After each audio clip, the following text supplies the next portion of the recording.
മേഡത്തിന്റെ പേരെന്താണ്? പേര് ശ്രീജ. എവിടെയാ സ്ഥലം? പാളയംകുന്ന്. ഡ്രൈവിംഗ് ലൈസൻസ് എടുത്തിട്ട് 12 വർഷമായി. ഓടിക്കാൻ പോണ വണ്ടി ഏതാണ്? ടാറ്റ നെക്സോൺ. ആരെ വണ്ടിയാണിത്? ഇതെന്റെ വണ്ടി തന്നെ. ഓട്ടോമാറ്റിക് ആണോ മാനുവൽ ആണോ? ഓട്ടോമാറ്റിക് ആണ്. ഉള്ളിലും പേടിയുണ്ടോ? ഉണ്ട്. ഇനി സ്റ്റാർട്ട് ചെയ്യുന്ന ടൈമാണ്, ശരിയല്ല? ഒരു 5 മിനിറ്റ് പോലും ആയിട്ടില്ല നമ്മൾ വണ്ടി കയറിയിട്ട്. 2 മണിക്കൂർ കഴിയുമ്പോൾ ഈ ഒരു എക്സ്പ്രഷൻ നോക്കിക്കണം, മാറിയിരിക്കും. ഇപ്പൊ മേഡം പറഞ്ഞു എനിക്ക് പേടിയുണ്ട്, ടെൻഷനാണെന്ന് പറയുന്നുണ്ട്, ശരിയല്ല? ഈ ഒരു എക്സ്പ്രഷൻ മാറിയിരിക്കും. കാരണം നമ്മൾ 1 മണിക്കൂർ കഴിയുമ്പോൾ നമുക്ക് ഈ വണ്ടി സിമ്പിൾ ആയിട്ട് കൊണ്ടു നടക്കാനുള്ള ഒരു മനസ്സ് നമുക്ക് വരും. ഇപ്പോഴും മേഡത്തിന്റെ മനസ്സിൽ എന്തുവാണ്? ഇതെവിടെയെങ്കിലും കൊണ്ട് തട്ടുവോ മുട്ടുവോ എന്നുള്ള പേടിയല്ല.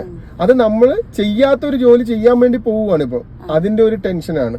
ഒരു കാരണവശാലും പേടിക്കേണ്ട, എന്ത് വന്നാലും ഞങ്ങൾ ഹാൻഡിൽ ചെയ്തോളാം. ഒരു കാരണവശാലും ഈ വണ്ടി എവിടെയും കൊണ്ട് ഉരക്കുകയോ തട്ടുകയോ ഒന്നും പറ്റത്തില്ല. മേഡം